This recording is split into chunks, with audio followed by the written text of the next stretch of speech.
पितृ चरणों में वंदना कर रहा हूँ।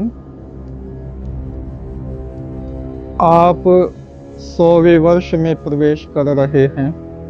आपके अनुभव, आपका जीवन बहुत श्रेष्ठ रहा है। मैंने देखा, चाहे हम लोग साधु हो जाएं या सामान्य जीवन व्यतीत करें,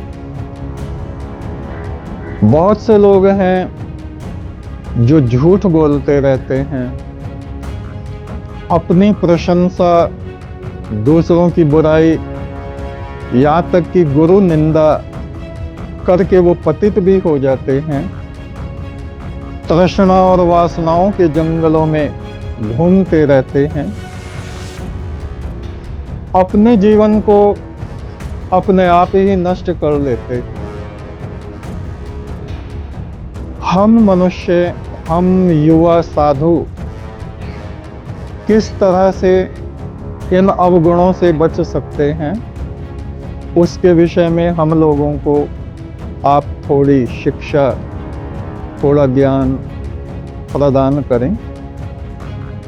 यहाँ का जो वातावरण जैसा चल रहा है वो अपनी जगह सही है, और इससे भी कुछ लोग नहीं सीखते, तो उनकी आदत है इस तरह की सीखने की और उल्टे काम करने की। कोई सन्यासी भी हो जाए तो भी वो अपने में सुधार लाए, ये कोई जरूरी नहीं।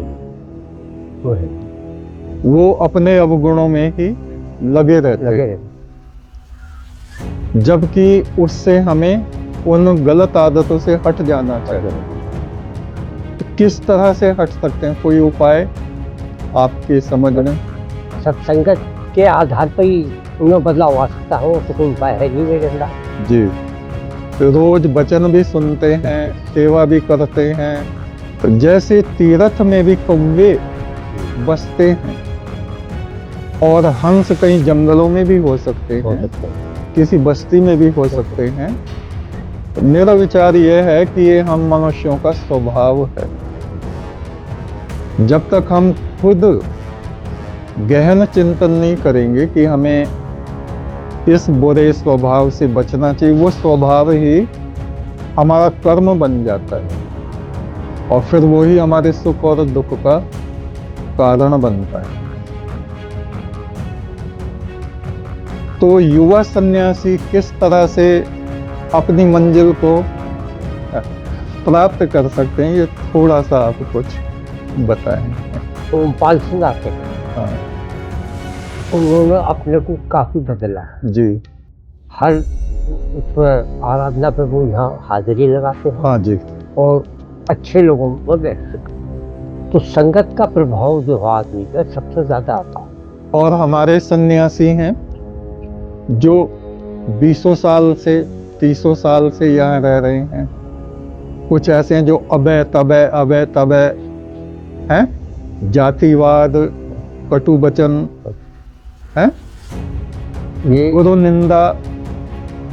ये उनकी मित्र मंडली अगर अच्छी है तब उनको बदलाव आ सकता है, अन्यथा नहीं। माँ बाप अगर अपने बच्चे की मित्र मंडली का निरीक्षण करते रहते हैं, उनमें खराब नहीं है लोग, तो बच्चा के स्वभाव और उसके आते खराब होने की संभावना नहीं है।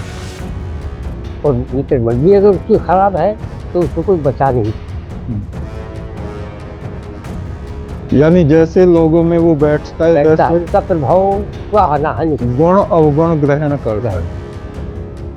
या जिन लोगों से फोन से लगातार संपर्क में हम रहते हैं, सवाल है, हाँ, फायदे से कम है, नुकसान ज्यादा है। हम लोग आश्रम में रह रहे हैं और हम दिल्ली बरेली इधर उधर जो हमारे प्रियजन हैं उनके संपर्क में हम ज्यादा रहते हैं, तो वही चीजें हमारे अंदर आएगी। जैसे लोगों के संपर्क में हम हैं, उसका प्रभाव तो निश्चित आना। आपको बार बार प्रणाम। एक तो सच्चा, तेरा नाम सच्चा।